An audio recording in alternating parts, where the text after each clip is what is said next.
अस्सलामुअलैकुम, very good morning spot के साथ मैं हूं अफशीन कुरैशी और हम अपने मॉर्निंग शो का आगाज़ करेंगे खुशगवार बातों के साथ, ताकि आपका दिन भी बहुत खुशगवार हो जाए और सुबह सुबह आपके चेहरे पे मुस्कुराहट हम बिखेर दें अपनी बहुत सारी इन्फॉर्मेटिव बातों से, और सेहत और कुछ लाइफस्टाइल की टिप्स भी हम आपको देंगे। साथ ही जो है आपसे कुछ न्यूज़ भी शेयर करेंगे नेशनल और इंटरनेशनल सतह पर। तो अपने मॉर्निंग शो का आगाज़ करते हैं हम अच्छी बात से। और आज की अच्छी बात क्या है भाई? आज की अच्छी बात जो है वो ये है कि दुनिया का हर शहर अगर आप देखें तो वो उसका कुछ ना कुछ स्ट्रक्चरल रिफॉर्म, उसकी खूबसूरती, उसकी सफाई, उसकी सहूलियात, इन सब से वो पहचाना जाता है कि उसकी क्या रेपुटेशन है। तो शहरों की पहचान सिर्फ ऊंची इमारतें नहीं होती, बल्कि वो रास्ते होते हैं जिससे रोज़ाना लाखों लोगों के कदम समेटे जाते हैं, उनसे गुजर के जाना होता है। मगर उन्हीं रास्तों पर जब गड्ढे हों, टूटी फूटी सड़कें हों, बहता हुआ सीवरेज का पानी हो और जगह जगह फैली गंदगी नज़र आए तो ज़िंदगी की रफ्तार रुकने लगती है। फिर आप सोचते हैं कि यार आप ये कहाँ पर हैं? ये मंज़र वो है जो शहरियों के लिए रोज़मर्रा की ज़िंदगी को सबसे ज़्यादा मुतासर कराए। तो गली मोहल्लों से लेकर मरकज़ी शाहराहों तक जो सफाई का फुकदान है, जो बंद नालियाँ और ख़राब सड़कें हैं, ये ना सिर्फ शहरियों की परेशानी बढ़ाती है बल्कि बीमारियाँ और ट्रैफिक जैम और हादसात का सबब भी बनती हैं। तो मसाइल चाहे सड़कों के हों या सफाई सुथराई के हों, ये जितने भी एडमिनिस्ट्रेटिव ये मामलात है ना, ये हमारे इज्तिमाई माहौल और रोज़मर्रा के निज़ाम को बेहतर बनाने की ज़रूरत की तरफ इशारा करते हैं। ख़ास तौर से अगर हम बात करें कराची की, तो आजकल आप देख रहे हैं लाहौर और कराची का कितना वास्ट कंपैरिजन हमें देखने में आ रहा है। हर तरफ लोग मरीम नवाज़ की जो लाहौर की सजावट, उसकी सफाई सुथराई और वहाँ पर जो उन्होंने पॉलिसीज़ नाफिज की हैं उसकी हर कोई तारीफ़ करता हुआ नज़र आ रहा है। एंड इंडीड नो डाउट वहाँ पर उनके जो एडमिनिस्ट्रेटिव मामलात हैं, जो मैनेजरियल इशूज़ हैं, उन सब पे उनकी बहुत गहरी नज़र है। लेकिन अगर यहाँ कराची की बात की जाए तो कराची को कह दिया जाता है कि भाई कराची तो बहुत बड़ा है, बहुत बड़ा शहर है और इसके ठीक है, अगर आपके पास एक बड़ा शहर है ना तो उसको डिविजन्स आप ऐसे कर दें कि उसके डिस्ट्रिक्ट्स वाइज उसमें लोगों की अपनी इंतज़ामिया को इतना ज़्यादा मौसर, इतना फ़ाल कर दें कि जितने भी वो सब डिविजन्स बनते जाएंगे उतना ज़्यादा कारकर्दगी बेहतर होती जाएगी। और करना क्या है कि बेहतर मनसूबाबंदी आप कर लें, अच्छी टाउन प्लानिंग कर लें, बाहमी ताउन, छोटे छोटे ऐसे इक़दामात कर लें जिसके ज़रिए से शहर को आप ज़्यादा से ज़्यादा महफूज और साफ़ और काबिले उसके रहने के काबिल बना सकते हैं। तो सफाई इसके लिए सबसे पहले आपने, अगर कराची को सही करना है ना, तो सबसे पहले आप इसकी सफाई का ख्याल करना शुरू कर दें। कचरा बाहर ना फेंकें, अपने शहर को साफ़ सुथरा रखना शुरू कर दें। और ये बात मैं सिर्फ इंतज़ामिया और कराची के म्यूनसिपल और एडमिनिस्ट्रेटिव बल्दियाती इदारों से नहीं, मैं ये आम इंसान से कह रही हूँ। अपने तौर पर आप लोग सफाई करना शुरू कर दें। ठीक है, अगर आपके घर के बाहर से कचरा नहीं उठाया जा रहा, आप किसी की ड्यूटी वहाँ पर लगा दें, कुछ पैसे ज़्यादा दे दें। अपने घर के अलावा पूरी गली को भी अगर आप कोशिश करें कि साफ़ हो जाए, जहां तक ये भी आप कर सकते हैं अपनी तौर पे कोशिश करें सफाई सुथराई की। तो ये हमेशा जो इंडिविजुअल एक्ट है उसी से माशरे बनते हैं। तो तब्दीली सबसे पहले आप खुद से शुरू होती है। जब हम खुद कदम बढ़ाएंगे तभी हमारा शहर बेहतर और खुशगवार बनेगा। तो ये तो जो एक अच्छी बात थी वो हमारे कराची पे बिल्कुल सादिक आती। फिर अगर हम सफाई सुथराई के बाद अगर बात करें, फिर इंफ्रास्ट्रक्चर की बात आ जाती है, टाउन प्लानिंग की बात आ जाती है, एडमिनिस्ट्रेटिव इश्यूज़ की बात आ जाती है। तो कराची बहुत वास्ट सिटी है, बहुत बिखरा हुआ है, इसकी इमारतें इतनी ख़राब हैं। अगर आप कोई खारादर के इलाके चले जाएं या कोई भी ऐसा टाउन आप जाके देख लें जो बहुत ज़्यादा उसमें ऐसी ऐसी इमारतें बनी हुई हैं, तो वो बिल्कुल अगर आप देखें ना तो उसको पूरा डिमोलिश हो जाना चाहिए। लेकिन क्या है कि वहाँ पर लोगों के रोज़गार जुड़े हुए हैं, लोग उन्हीं छोटी छोटी इमारतों में पता नहीं किस तरह से अपने फर्नीचर लेके जाके सेट करते होंगे, किस तरह से वहाँ रहते होंगे, किस तरह से अपना गुजर बसर करते होंगे। लेकिन समहाउ गुजर बसर चल रहा है और जो है ना लोगों के रोज़गार भी जुड़े, वहीं छोटी छोटी दुकानें बनी हुई हैं जिसकी वजह से लोगों का कारोबार भी चल रहा है। तो कहते हैं ना, फिर इस वजह से कराची को एज इट इज़ छोड़ दिया है। लेकिन अगर कराची का इंफ्रास्ट्रक्चर शुरू करने की बात की जाए, उसकी बेहतरी की बात की जाए, तो यही छोटे छोटे इलाके हैं, इनको आपने कोई एक ऐसी जगह शिफ्ट करना है, इन लोगों को बेहतर रोज़गार देना है, बेहतर एकोमोडेशन देनी है, तब आप पूरा इस जगह को रीस्ट्रक्चर रीमैप कर सकेंगे। क्योंकि कराची जो है ना, बगैर रीमैपिंग और इसका जो इंफ्रास्ट्रक्चर ठीक हुए आपको खूबसूरत तो नज़र नहीं आ सकता। बस ये कि सफाई सुथराई करेंगे फिर अगले दिन कचरा, तो मतलब वो जो चीज़ है ना, यहाँ पर रिवर्सिबल इफेक्ट चल रहा है, यानी कि जो जैसा है जिस तरह है उसकी बुनियाद पर चले जा रहा है। और जो है ना, हुकूमत भी अपनी इसी कोशिश करिए, जैसे मैं देख रही हूँ बहुत से इलाके हैं जहाँ पर गैस की कनेक्शन दोबारा से गैस की फराहमी बेहतर करने के लिए फिर से लाइनें खोदी जा रही हैं, और पूरी सड़कें जो अच्छी खासी इन्होंने अच्छी कारपेटिंग कर दी थी, अब दोबारा से उन्हीं सड़कों को खोदकर दोबारा से गैस लाइन बिछाई जा रही हैं। कुछ इलाकों में गैस कनेक्शन बिल्कुल मुनक़ता है क्योंकि वहाँ पर अभी काम जारी है, तो उसके लिए आप लोग थोड़ा तहम्मुल का मुज़ाहरा करें, गवर्नमेंट से कोऑपरेट करें, और जो है सिलेंडर का या जो भी ऑल्टरनेटिव बंदोबस्त आप कर सकते हैं करें। लेकिन ये कि कुछ अरसे बाद फिर वो गैस कनेक्शन जब आपका बहाल हो जाएगा तो फिर गैस की फराहमी भी मुमकिन हो सकेगी और पहले से बेहतर होगी। ज़ाहिर है कुछ बेहतरी ही के लिए गवर्नमेंट कोशिश कर रही है, तो उनका साथ दीजिए। फिर उसके बाद आहिस्ता आहिस्ता जाके जब ये सड़कें दोबारा से इनकी कारपेटिंग होगी, हो सकता है कि काफ़ी इसमें टाइम लग जाए, इसके लिए भी पेशेंस की ज़रूरत है। इन्हीं सड़कों से गुजर के आपको जाना है, यही ट्रैफिक होगा, यही अफरा तफरी होगी, तो बस कहते हैं ना कि आपने कॉम्प्रोमाइज़ करना है। आपने जो है ना कराची शहर में रहना भी है, यहाँ पर खाना पीना अपना कमाना सब कुछ यहीं पर है, लोग भी यहीं पर आके बसना चाहते हैं, लेकिन इस शहर के हालात कैसे सही होंगे ये सिर्फ हुकूमत अब देखेगी, किस तरह से वो बेबी स्टेप्स लेकर किस तरह से आगे बेहतरी कर सकेगी। तो बहरहाल हर कोई अपनी सी कोशिश कर रहा है, तो उनका जितनी भी कोशिश की जाए उसमें साथ देना चाहिए और आगे चल के अच्छी उम्मीद रखना चाहिए। तो अच्छी बातों के साथ हमने अपनी मॉर्निंग शो का आगाज़ तो कर लिया है। अब हम कुछ चलते हैं रात भर की ख़बरों की जानिब, जो कुछ आलमी अपडेट्स हैं, जो कुछ मुल्की अपडेट्स हैं, उस पर बात कर लेते हैं। तो सबसे पहले जो है हमारे पास एक बहुत बड़ी टॉप स्टोरी, बहुत बड़ी ब्रेकिंग न्यूज़ है, जो अहम डेवलपमेंट होने जा रही है। वो पाकिस्तान को EFF और RSF प्रोग्राम के तहत अहम कामयाबी मिली है और IMF, इसको हम कामयाबी कह रहे हैं, जो कि IMF एग्जीक्यूटिव बोर्ड है, उससे पाकिस्तान के लिए कर्ज की किस्त मंजूर हो गई है। यानी कि सोचे पाकिस्तान कर्ज ले रहा है और इसको हम अपनी कामयाबी करार दे रहे हैं, यानी कि पाकिस्तान एक और कर्ज के बोझ तले दबने जा रहा है। लेकिन जो है इसको हमने नाम दिया है एक्सटेंडेड फंड फैसिलिटी का, और रेजिलियंस एंड सस्टेनेबल कर्ज की ये दो एक साथ मंजूर हुई हैं और IMF से $1.3 अरब फौरी पाकिस्तान को मिलेंगे। पाकिस्तान के लिए EFF मौजूदा कर्ज प्रोग्राम की ये तीसरी किस्त मंजूर हुई और पाकिस्तान ने 37 माह का मौजूदा कर्ज प्रोग्राम सितंबर 2024 में हासिल किया था और EFF प्रोग्राम की $1 अरब की पहली किस्त सितंबर 2024 में मिली थी और EFF के तहत $1 अरब की दूसरी किस्त मई 2025 में मिली थी।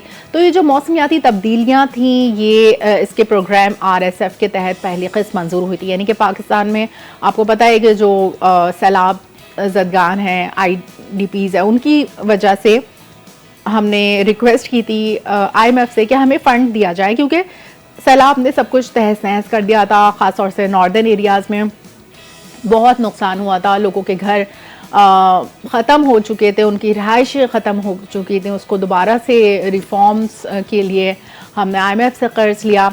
तो डेफिनेटली जब हम इसकी कुछ स्पेक्यूलेशंस तो होती हैं, जब हम IMF से कर्ज लेते हैं तो कुछ ना कुछ हम उनकी डिमांड्स भी उस पर भी एग्री करते होंगे। तो वो जो कुछ भी स्ट्रक्चरल रिफॉर्म्स और डिमांड्स हैं, तो उसके तहत हम जो है ये IMF से कर्ज़े लेते आ रहे हैं। और ये आज से नहीं, ये बस पाकिस्तान के वजूद में आने के बाद से पाकिस्तान ये इसी कर्ज के बोझ तले दबा हुआ है। इस तरह से पाकिस्तान को कहीं ना कहीं कुछ फ़ायदे भी हासिल हो रहे हैं, तो जाहिर है इसका नुकसान यही है कि लॉन्ग टर्म पाकिस्तान को कभी ना कभी तो ये पे ऑफ करना है। तो पाकिस्तान इस पोजीशन में कब आएगा कि वो पे ऑफ कर सके? ऐसा तो हो ही नहीं सकता कि पाकिस्तान इस पोजीशन में आए। तो वो फिर क्या होता है कि जो है कुछ ना कुछ इंटरेस्ट, जो नेशनल इंटरेस्ट होते हैं, उसके तहत फिर पाकिस्तान जैसे IMF से उसने कर्ज लिया हुआ है, तो वो इंटरनेशनल मॉनेटरी फंड जिस जगह से उसने लिया है तो उनके इंटरेस्ट को सर्व करता है। तो वही बात है ना कि आप हमारे इंटरेस्ट को सर्व करें, हम आपके इंटरेस्ट को सर्व करेंगे। तो this is how it goes.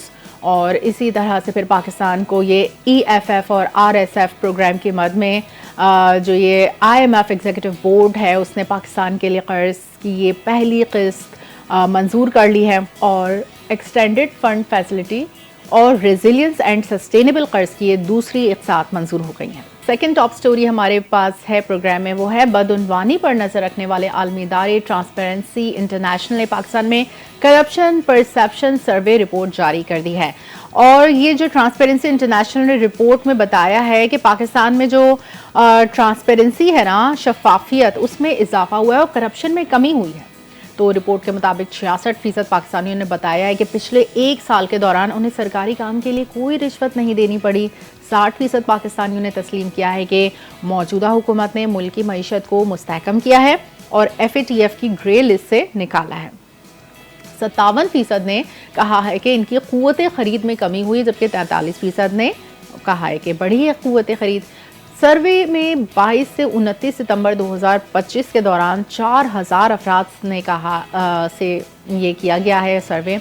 और ये सर्वे जो है वो करप्शन की असल शरह नहीं बताता है, बल्कि करप्शन के बारे में अवामी तासुर को जाहिर करता है। कहते हैं ना कि करप्शन की ये परसेप्शन रिपोर्ट है, तो ये जस्ट अवामी तासुर को इसमें जाहिर किया गया है। तो ये तो हुकूमत अपने फ़ायदे के लिए ख़ुद भी ये रिपोर्ट अपना परसीव करवा ले किसी से भी। तो बहरहाल, लेकिन ये कि जो ये रिपोर्ट आई है उसके मुताबिक हमने आपको बता दिया है, ये मतलब सारी अच्छी पॉजिटिव न्यूज़ हैं।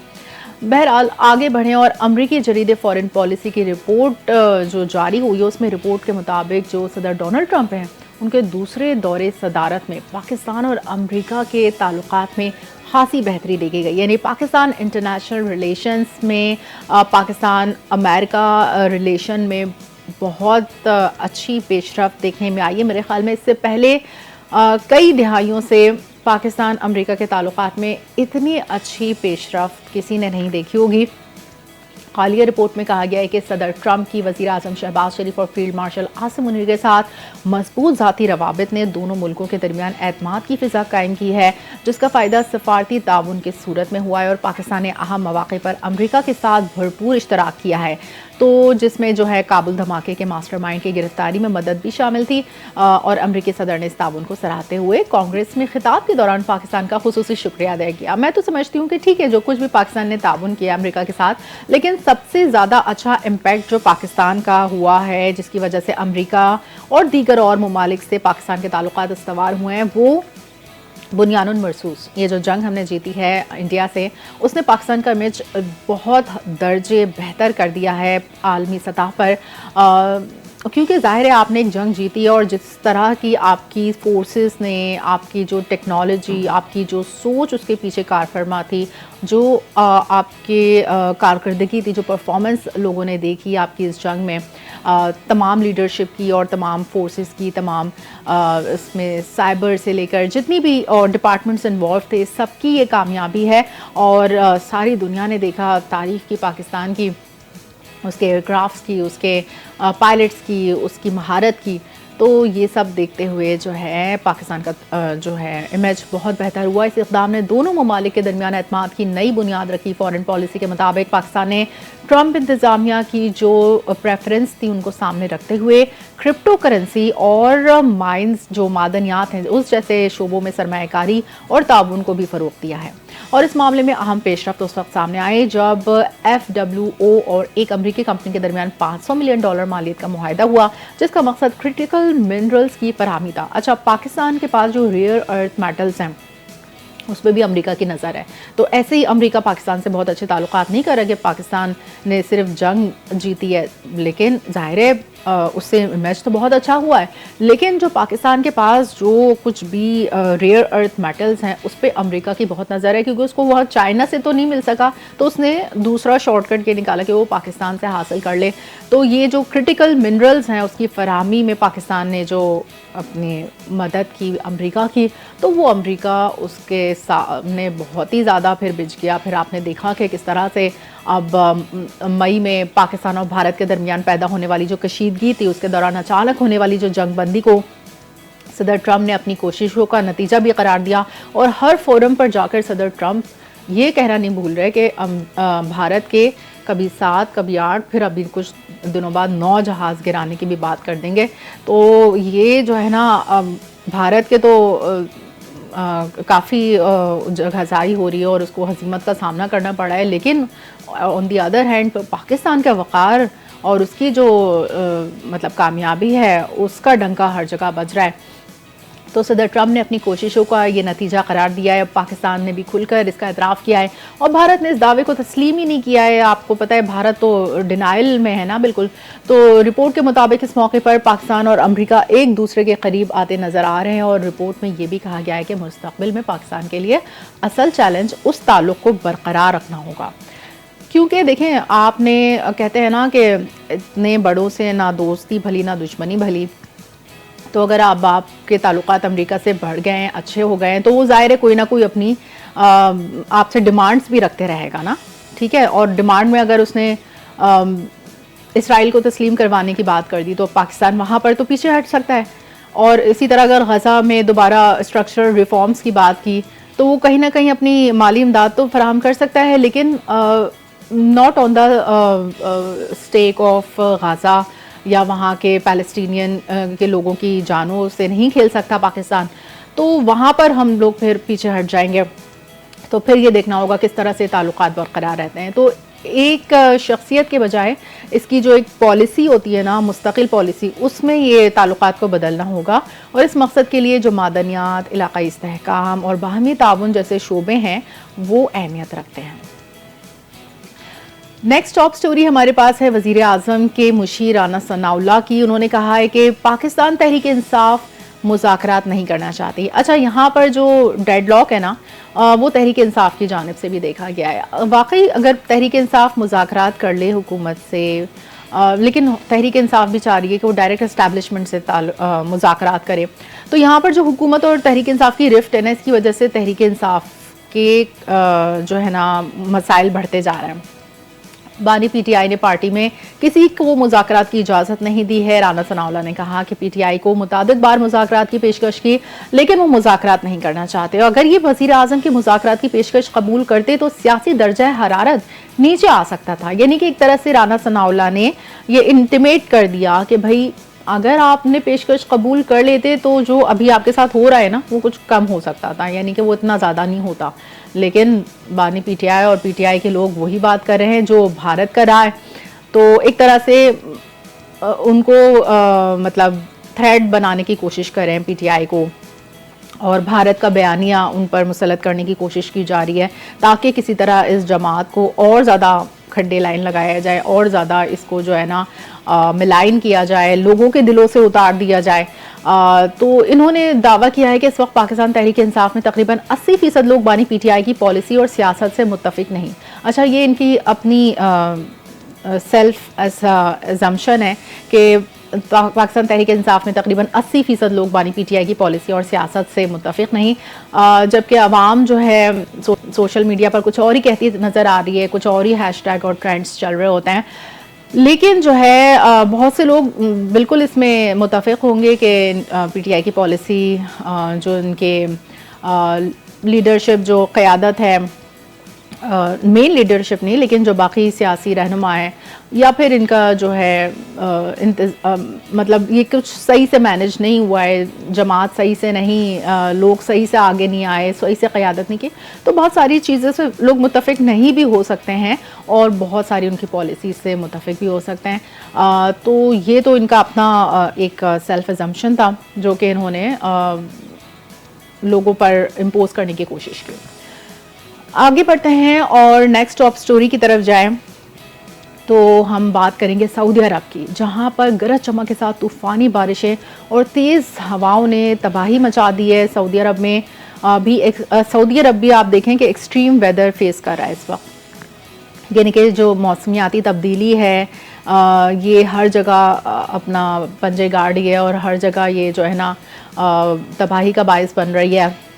नशेबी इलाके ज़ाहिर है, वहाँ पर पानी जमा हो जा रहा है और मुतादिद इमारतें, इसमें छतें गिर गई हैं, खिड़कियों के शीशे टूट गए हैं, तो मलबे तले कई गाड़ियाँ भी तबाह हुई हैं और शदीद बारिश बरसाने वाला सिस्टम दीगर शहरों की जानिब बढ़ा है।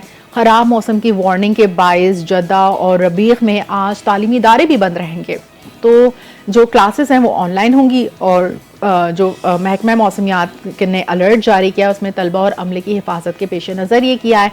और मदीने मुनव्वरा में हमने कल ही खबर दी थी कि बारिश हुई है, लेकिन जो वहाँ पर मुलाका इलाक़े हैं वहाँ पर तेज़ बारिश वक्त से जारी है और नशेबी इलाक़े और सहराई वादियाँ सैलाबी पानी से भर गई हैं। तो ये तो वहाँ की खबर थी सऊदी अरब की। और अब कुछ खेल के मैदान से हम अपनी खबर शामिल करते हैं और आपको बताएं कि लॉर्ड्स क्रिकेट ग्राउंड में HPL PSL यानी HPL के इश्तराक से PSL का शानदार रोड शो मुनक़िद हुआ है और इसमें चेयरमैन PCB मोहसिन नकवी, साबिक चेयरमैन रमीज़ राजा और स्विंग के कप्तान, स्विंग के सुल्तान वसीम अकरम स्टेज पर मौजूद थे। और तकरीब के दौरान PCB के chief operating officer Salman Nasir ने कहा कि पाकिस्तान क्रिकेट की तरवीज के लिए PSL अहम किरदार अदा कर रहा है और लॉर्ड्स जैसे आलमी मुकाम पर रोड शो का कामयाब इनेकाद खुश आयद है। तो रमीज़ राजा ने खिताब करते हुए कहा कि PSL नौजवान खिलाड़ियों को आलमी मयार के क्रिकेटर्स के साथ खेलने का मौका फराहम करती है जो उनके करियर के लिए बहुत अहम है। और वसीम अकरम ने कहा है कि PSL पाकिस्तानी शायकीन क्रिकेट के लिए बेहतरीन तफरी मुहैया करती है और मुकामी टैलेंट को सामने लाने में अहम किरदार अदा करती है। ये इसमें तो कोई डाउट नहीं है कि PSL अगर होता है तो इसमें जो मुकामी टैलेंट है वो सामने आता है और लोगों की तफरीह का भी एक समान हो जाता है। तो चेयरमैन PCB मोहसिन नकवी ने कहा कि PSL को दुनिया की नंबर 1 लीग बनाने का हदफ है और PCB और PSL इंतजामिया मिलकर क्रिकेट की बेहतरी के लिए काम कर रही हैं और पाकिस्तान के नौजवान क्रिकेटर्स में बेपनाह सलाहियत है। PSL इन्हें अपनी सलाहियतें निखारने का मौका फराहम करती है। तो खिलाड़ियों को मिलने वाले ये जो इनामात हैं उनसे इनकी हौसला अफजाई होती है। आई विश के ये इनामात और ये थोड़ा सा फोकस जो है जो क्रिकेट PSL और इन सब चीज़ों की तरफ है वो मोहसिन नकवी सिर्फ क्रिकेट के नहीं बल्कि ओवरऑल स्पोर्ट्स के लिए कुछ करें। बहुत सारे और बॉक्सिंग चैम्पियनशिप होती है, टाइकोंडो चैम्पियनशिप होती है और जो है ना पाकिस्तान में और भी बहुत सारे, जेवलिन थ्रो तो हमें अभी पता ही चल गया जब हमारे यहाँ से जीत कर आए तो किस तरह से इनामात की बारिश के बाद एक होती चली गई। लेकिन जाते ये लोग किस तरह हैं, कर्जे ले लेके जा रहे होते हैं, फिर जब जीत जाते हैं लोगों की नज़रों में आ जाते हैं तो कुछ अरसे इनकी पजीराई होती है, फिर वापस भूल जाते हैं तमाम स्पोर्ट्स को, रह जाती है क्रिकेट। तो आगे अगर हम बढ़े अब ज़रा मौसम की सूरत हाल जाने तो मौसम ऐसा है कि मुल्क के बेशतर हिस्से में मौसम सर्द और खुश्क है। ओवरऑल ये हर जगह मौसम है, तमाम सूबों में खुश्क और सर्द। तो खैबर पख्तूनख्वा में भी इसी तरह है। महकमा मौसमियात के मुताबिक जो है बलूचिस्तान और सिंध के ज़्यादातर अजला में सर्द और खुश्क मौसम है और मुल्तान के शेरशाह इंटरचेंज से ज़ाहिर पीर तक मोटरवे M5 और मोटरवे M1 पेशावर से रशकई तक धुंध के बाइस बंद कर दी गई है। तो इसीलिए जो है ना बुरहान तक के ट्रैफिक भी की रवानी खोली है और हद निगाह में बेहतरी आने पर मोटरवे M1 पेशावर से इस्लामाबाद तक हर किस्म के ट्रैफिक के लिए खोल दी जाएगी। तो तर्जुमान ने कहा है कि अवाम को खबरदार किया कि धुंध में लेन की खिलाफ वर्जी संगीन हादसात का बाइस बन सकती है, इसलिए ड्राइवर्स को डिसिप्लिन की पाबंदी करने की हिदायत की है।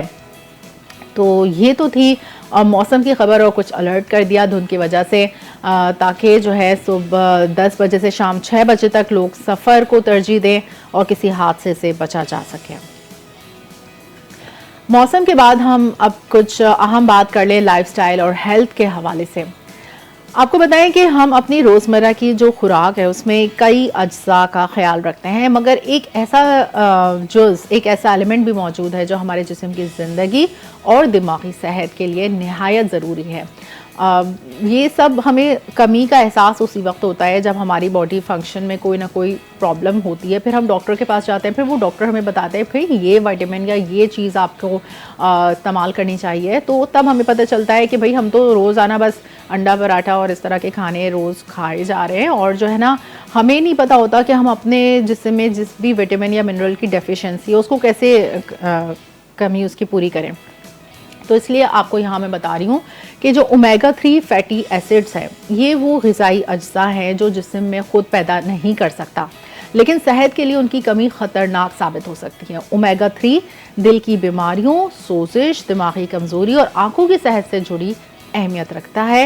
ये ओमेगा जो 3 है इसमें 3 अहम इक़साम होते हैं। ALA जो पौधों से हासिल होता है जैसे फ्लैक्स सीड्स हो गए, चिया सीड्स हो गए और अखरोट हो गया, और EPA और DHA जो ज़्यादातर मछली में पाया जाता है। मछली कौन इतना खा रहा होता है, लोग बस चिकन पे ज़्यादातर इत्तेफाक कर रहे होते हैं। तो ये जो फैटी एसिड्स है ना ये दिल की बीमारियों के ख़तरे को कम करते हैं, याददाश्त और आपकी जो दिमागी अफ़ाल उसको बेहतर बनाते हैं। आप सुबह से शाम तक दिमाग का ही तो काम करते हैं।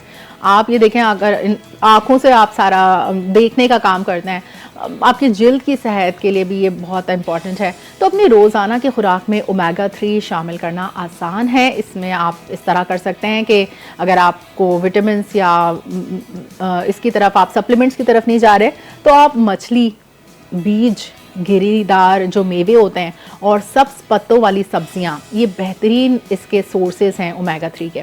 जबकि सप्लीमेंट्स भी ये मददगार ऑप्शन हो सकता है। और 250 से 500 जो हैं ये रोज़ाना DHA और EPA अपनी डाइट में लेते हैं। अपनी सेहत को बेहतर बनाने के लिए छोटे इक़दाम से शुरू करें और ओमेगा 3 से भरपूर खुराक और मुतवाज़न तर्ज़ ज़िंदगी दिल, दिमाग और आँखों की हिफाजत में मदद देती हैं। तो ये तो हमने आज आपसे बहुत इम्पॉर्टेंट न्यूज़ शेयर कर ली सेहत के हवाले से, और आपको एक बहुत ज़बरदस्त सोर्स बता दिया ओमेगा 3 एसिड का। अब हम जाते हैं अपने टूरिज़म के पैकेज पर, और टूरिज़म में आज हम आपको जो जगह एक्सप्लोर करवाने जा रहे हैं वो है किला बाक्सर। बाक्सर किला जो है वो आज़ाद कश्मीर के ज़िला भुंबर में वाक़ है, और ये एक तारीख़ी और फ़न तामीर का शाहकार है जो अपनी शानदार कुदरती माहौल और साख्त से देखने वालों को मसरूर कर देता है। आप भी देखिए और हमें बताइए आपको कैसा लगा। बाक्सर किला आज़ाद कश्मीर के ज़िला भुंबर में वाक़ एक तारीखी और फ़न तामीर का शाहकार है जो अपनी शानदार साख्त और कुदरती माहौल से हर देखने वाले को महसूर कर देता है। बाक्सर का मतलब है पानी और बागात की जमीन का बाक्सर। दरअसल कुदरती खूबसूरती से माला माल इलाका है। ये किला सतह समंदर से तकरीबन 3420 फुट बुलंद वादी समाहनी में मौजूद है और सदियों पर मुहित तारीख की अक्कासी करता है। ये किला 16वीं सदी में तामीर किया गया। मुर्खीन के मुताबिक किले पर मुख्तलिफ दौर में मुगल हुक्मरानों और दीगर हुक्मरानों का कब्जा रहा, जिसकी वजह से यहाँ मुख्तलिफ तहजीबों के आसार नुमाया तौर पर देखे जा सकते हैं। किला 4 मंजिला है और इसमें मजमूई तौर पर 80 कमरों का अहाता शामिल है। बैरूनी दीवारें मजबूत और चौड़ी हैं जो किले की दिफाई अहमियत को उजागर करती हैं और खित्ते की जुग्राफियाई अहमियत की अक्कासी करती हैं। किले के अंदर दरबार हॉल, मस्जिद और पानी के तालाब मौजूद हैं, जबकि हिंदू तर्ज तामीर के नक्शो निगार भी किले की दाखिली साख में नजर आते हैं। किले के मशरक में डोगरा हुक्मरान महाराजा रणबीर सिंह ने एक ठंडी पानी की झील भी बनवाई थी जो तकरीबन आधा किलोमीटर लंबी है और मुकामी नकल मकानी करने वाले परिंदों के लिए महफूज पनाहगाह का किरदार अदा करती है। किले के इर्द गिर्द कुदरती मनाजिर, देवदार के घने दरख्त, हरियाली से ढकी पहाड़ियाँ और खूबसूरत बागात मौजूद हैं जो इलाके के हुस्न को दुबाला करते हैं। यहाँ से मकबूजा कश्मीर के इलाकों का नजारा भी मुमकिन है, जिसकी वजह से बाक्सर किला न सिर्फ तारीखी बल्कि सयाहती लिहाज से भी इंतहाई अहमियत रखता है। लाइन ऑफ कंट्रोल पर वाक़ होने के बायस बाक्सर किला की दिफाई अहमियत बढ़ जाती है और इसकी मजबूत दीवारें इसकी स्ट्रेटेजिक हैसियत को जाहिर करती हैं। सालाना हजारों सयाह यहाँ का दौरा करते हैं, ताहम नाकाफी सहूलियात और मुनासिब इंतजामात की कमी महसूस की जाती है। माहिरीन और सयाह दोनों हुकूमत से मुतालबा करते हैं कि इस तारीखी विरसे को महफूज बनाने और किले के इर्द गिर्द माहौलियात की हिफाजत के लिए फौरी इक़दाम किए जाएं। बाक्सर किला न सिर्फ माजी के अजीम हुक्मरानों की यादगार है बल्कि कुदरती खूबसूरती, तारीखी अहमियत और सकाफती विरसे की वजह से हर उम्र के सयाह और मुहक्किकीन के लिए दिलचस्पी का मरकज है। ये मुकाम पाकिस्तान और आजाद कश्मीर के शुमाली इलाकों के नुमाया सयाहती और तहकीकी मराकज में शुमार होता है।